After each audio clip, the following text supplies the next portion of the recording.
Suatu ketika Syekh Abdul Qadir Jailani sedang bermunajat kepada Allah. Tiba-tiba tempat di sekelilingnya memancarkan cahaya yang amat menyilaukan.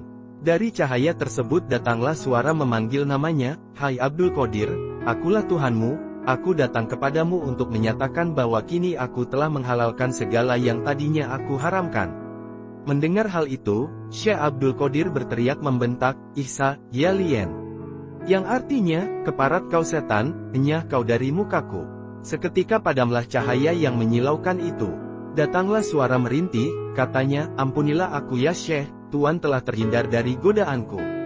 Aku sengaja menggoda orang-orang yang ahli tarekat tetapi bodoh tak berilmu. Tetapi Tuan telah lulus dari godaanku karena Tuan telah memiliki ilmu."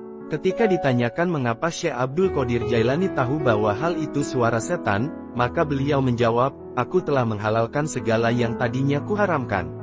Itu jelas ucapan setan, sebab hal-hal yang telah diharamkan oleh Allah tak mungkin jadi dihalalkan. Allah tak mungkin menyuruh hambanya mengerjakan hal-hal yang telah diharamkan. Beliau tetap tawadu dan merendah.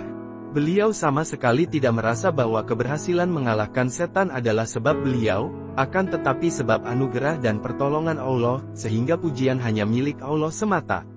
Selanjutnya, kisah karomah Syekh Abdul Qadir Jailani menghidupkan kembali ayam yang sudah jadi tulang belulang juga menyimpan banyak hikmah. Dilansir dari Jatman dalam buku menyimak biografi pendiri Thariqah Al-Mutabaroh, diriwayatkan bahwa ada seorang perempuan datang menghadap Syekh Abdul Qadir dengan mengantarkan anaknya untuk berguru dan mempelajari ilmu.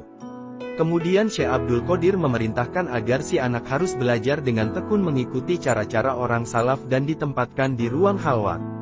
Beberapa hari kemudian si ibu selaku orang tua murid datang menengok anaknya dan dilihat tubuhnya si anak menjadi kurus, makannya hanya roti kering dan gandum.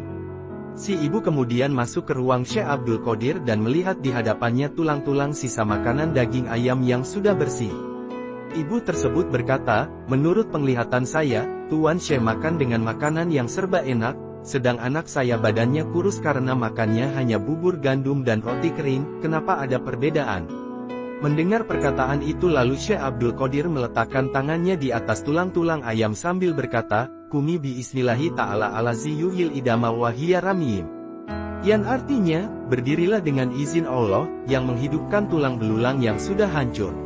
Lalu berdirilah tulang belulang itu menjadi ayam kembali sambil berkokok, "Tidak ada Tuhan selain Allah, Muhammad utusan Allah, Syekh Abdul Qadir Al-Jailani kekasih Allah."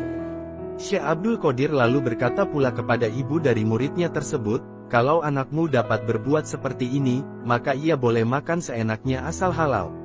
Ibu tersebut merasa malu kepada Syekh Abdul Qadir dan memohon maaf atas prasangka buruk. Dengan keyakinan yang bulat, ibu tersebut menyerahkan anaknya kepada Syekh Abdul Qadir untuk dididik.